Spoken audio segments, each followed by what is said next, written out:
আজকে আমরা শিখব সপ্তম শ্রেণীর গণিত বই সপ্তম অধ্যায় সরল সমীকরণ অনুশীলনী 7.2 এর আজকে আমাদের পর্ব নাম্বার হচ্ছে 1। এই 1 নাম্বার পর্বে 1, 2, 3 টোটাল 3টা অঙ্ক সুন্দরভাবে সমাধান করব। সবাই একটু উদ্দীপকের দিকে খেয়াল করি। আর যেহেতু এই অধ্যায়টা হচ্ছে সরল সমীকরণের এই অঙ্কগুলো যদি তোমরা ভালোভাবে শিখতে চাও, বুঝতে চাও, তাহলে অবশ্যই আগে 7.1 এর যে ক্লাসগুলো আছে এগুলা দেখতে হবে। কারণ 7.1 এর মধ্যে কিভাবে সরল অঙ্কগুলো থেকে এক্স এর মান, ওয়াই এর মানগুলো বের করতে হয়, অর্থাৎ চলকের মান কিভাবে বের করতে হয়, এগুলোর ক্লাস আমরা নিয়েছি। ওই ক্লাসগুলো পারলে আজকের ইকুয়েশনগুলো তোমরা ভালোভাবে বুঝতে পারবা। তাহলে এখন আসো আমরা 1 নাম্বার থেকে সমাধান শুরু করি। উদ্দীপকটা একটু মনোযোগ দিয়ে পড়ি। এগুলা অঙ্ক কিন্তু তোমরা ক্লাস 6 এ শিখছো সমীকরণ। তো 1 নাম্বারটা হচ্ছে কোন সংখ্যার দ্বিগুণের সাথে 5 যোগ করলে যোগফল 25 হয়। অর্থাৎ কোনো একটা সংখ্যা আছে, সংখ্যাটা কিন্তু এই জায়গার মধ্যে নাই, তবে আমাদেরকে মনে মনে সংখ্যাটা ধরে নিতে হবে। তো আমরা যেই সংখ্যাটা ধরবো ওই সংখ্যার সাথে কত গুণ করতে হবে? দ্বিগুণ করতে হবে। ওই সংখ্যার সাথে দ্বিগুণ করার ফল যে মানটা আমরা পাবো ওই মানের সাথে কত যোগ করতে হবে?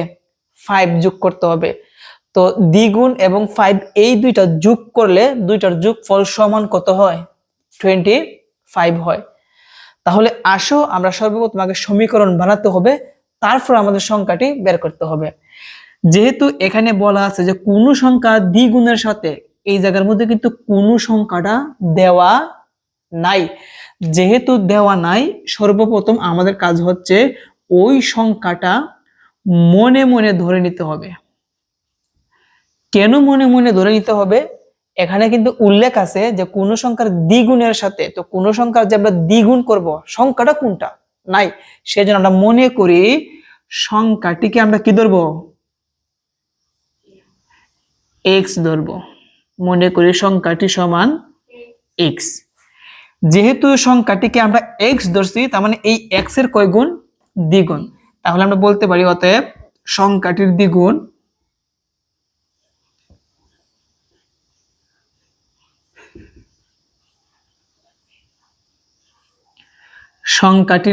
সংখ্যাটি মানে কোনটা?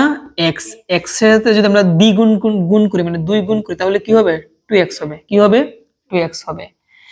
তাহলে সংখ্যাটির আমরা দ্বিগুণ করলাম, কত আসলো? 2x আসলো। এখন এই সংখ্যা আর এই 2x, এই দুইটা এইটার সাথে, অর্থাৎ এই সংখ্যা এই এক সংখ্যার দ্বিগুণের সাথে কত আসছে? 2x আসলো।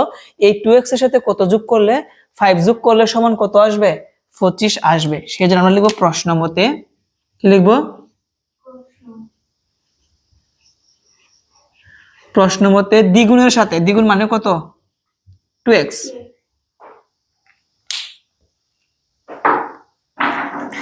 দ্বিগুণ মানে হচ্ছে 2x। এই 2x এর সাথে কত যোগ করতে হবে? 5 যোগ করতে হবে। যোগ করলে যোগফল, আমরা সাধারণত যোগফল কি দিয়ে লিখতে হয়? সমান দিয়ে লিখতে হয়। কি দিয়ে লিখতে হয়? সমান। যোগফল কত হবে? 25 হবে। তাহলে এটি হচ্ছে কি আমাদের সমীকরণ। আর এই রকম সমীকরণের অঙ্ক কিন্তু আমরা 7.1 এর মধ্যে সমাধান করেছি। এখন এখান থেকে আমরা কিসের মান বের করতে হবে? চলো, কে আছে? এক্স আছে, এক্স এর মান বের করতে হবে। তো আসো আমরা এক্স এর মান বের করব। এক্স এর মান বের করার আগে মনে রাখবা, যার মান বের করব সেটা বাম দিকে থাকবে। কোথায় থাকবে? বাম দিকে। সমান আছে আমরা কি দিব? বা দিব। তো এক্স এর মান বের করব, তার আগে এই পাশে যে +5 আছে সমানের ডান দিকে নিলে কি হবে? মাইনাস হবে। আর বাম দিকে থাকবে কি? 2x। তো 25 + 5 এই পাশে আনলে কি হবে? -5। তো 25 থেকে যদি আমি 5 বিয়োগ করি তাহলে আমরা কত পাবো? 20 পাবো। বা x = 2 এবং x মধ্যখানে কি আছে? ইনটু আছে। 2টা আছে ইনটু, সমানের ডান পাশে পাঠালে কি হবে? ভাগ হবে। ভাগ হলে কোথায় যাবে? নিচে। আর 20 কোথায় যাবে? উপরে। তাহলে 20 কে যদি আমরা 2 দ্বারা ভাগ করি তাহলে আমরা কত পাবো? 10 পাবো। তাহলে আমরা পেলাম অতএব x = কত? 10 পেলাম। এখন যেহেতু বলছে সংখ্যাটি কত, প্রশ্ন কি বলছে সংখ্যাটি আমরা বের করতে হবে। যেহেতু সংখ্যাটি আমাদের বের করতে হবে, আমাদের সংখ্যাটি চলে আসছে, তোমরা নিচে লিখবা, আমি এই জায়গার মধ্যে লিখি। অতএব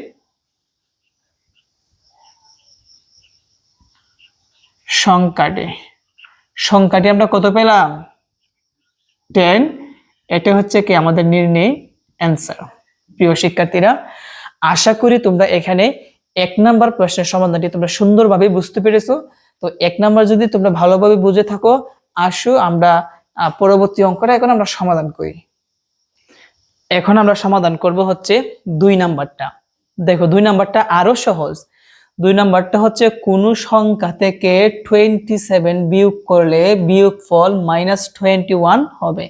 তো বললো প্রথমে কিন্তু বলছে যে কোন সংখ্যা থেকে 27 বিয়োগ করলে, তো এখান থেকে যে আমরা 27 বিয়োগ করব কিন্তু কোন সংখ্যাটা দেওয়া নাই, সেজন্য সেম আগের মতন মনে করি সংখ্যাটি আমরা কি ধরবো x ধরবো। তাহলে মনে করি সংখ্যাটি সমান x। এখন কিন্তু আগের মতন দ্বিগুণ 3 গুণ এগুলা কিন্তু নাই, তাই না?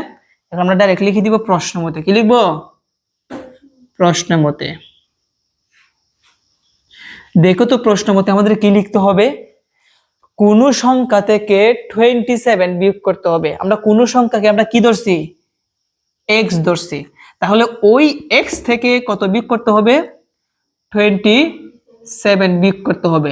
বিয়োগ করলে বিয়োগফল, আমরা জানি বিয়োগফলটা কিভাবে লিখতে হয় সমান দিয়ে। কি দিয়ে সমান দিয়ে। বিয়োগফল কত হবে -21। তাহলে লিখব -21। এটি হচ্ছে কি আমাদের সমীকরণ। আমাদের কিন্তু সমীকরণ গঠন করা শেষ। এখন এখান থেকে আমরা কিসের মান বের করব x এর মান বের করব। তো লিখব বা, যেহেতু আমরা x এর মানটা বের করব, আমরা x টা রেখে দিলাম। এখানে কি আছে -21।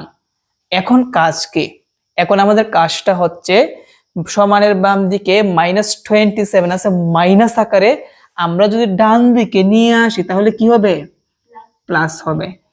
এখন মাইনাসের হচ্ছে 21 আর প্লাসের হচ্ছে কত 27। প্লাসের বেশি নাকি মাইনাসের বেশি? প্লাসের বেশি।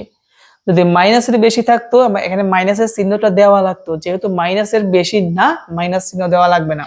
এখন তোমরা মুখেও হিসাব করতে পারো, ক্যালকুলেটর দিয়ে হিসাব করতে পারো। যেমন বেশি যেহেতু প্লাসের 27 থেকে মাইনাসের 21 বাদ দিলে আরো কত থাকবে প্লাসের 6 থাকবে। কি থাকবে 6। তাহলে আমরা বলতে পারি অতএব x = 6। অতএব সংখ্যাটি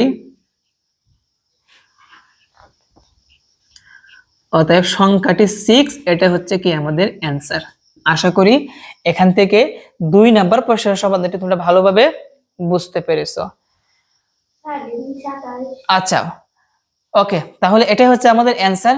আরেকটা বিষয় হচ্ছে তুমি চাইলে এটা আরেকভাবেও লিখতে পারো, একটু বলে দেই। যেমন তুমি মাইনাসেরটা আগে না লিখে তুমি চাইলে এই কাজটাও করতে পারো যে মাইনাসের 27 এই পাশে আনলে কি হবে প্লাসের 27। মানে তুমি আগে 27টা আগে লিখতে পারো, তারপর মাইনাসেরটা পরে লিখতে পারো। অর্থাৎ প্লাসেরটা আগে লিখবা, মাইনাসেরটা পরে লিখবা। আর আমি কি করছি মাইনাসেরটা আগে লিখছি, এই পাশেরটা মাইনাস, এই পাশে আনলে কি হবে প্লাসেরটা আমরা পরে লিখছি। দুইটাই কিন্তু সঠিক, তোমাদের ইচ্ছা। তো আমরা এর পরবর্তী অঙ্কটা এখন সমাধান করব। 3 নাম্বার প্রশ্নের সমাধান। 3 নাম্বারটা হচ্ছে কোন সংখ্যার 1/3 4 এর সমান হবে। কার সমান হবে 4 এর। এখানে কি 4 নাকি ভুল আছে প্রশ্নে 3 নাম্বারটা?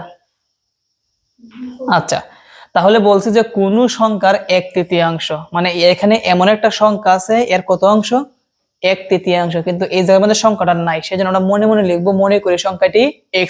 তাহলে এই x এর কি 1/3। তাহলে আমরা লিখতে পারি অতএব x এর কত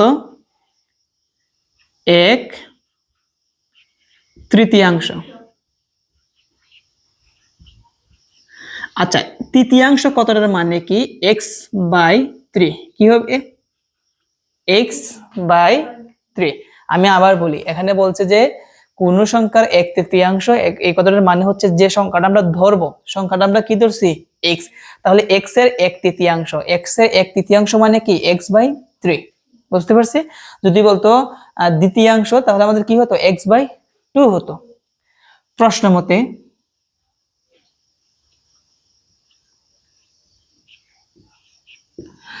এখানে কিন্তু বলছে যে কোন সংখ্যার 1/3, তাহলে আমরা কোন সংখ্যাকে x ধরছি, তার তৃতীয়াংশ কত, x/3। তার মানে এই x/3 কার সমান বলছে, 4 এর সমান। যেহেতু 4 এর সমান বলছে, আমরা সমান চিহ্ন দিব, আগে এটা লিখি।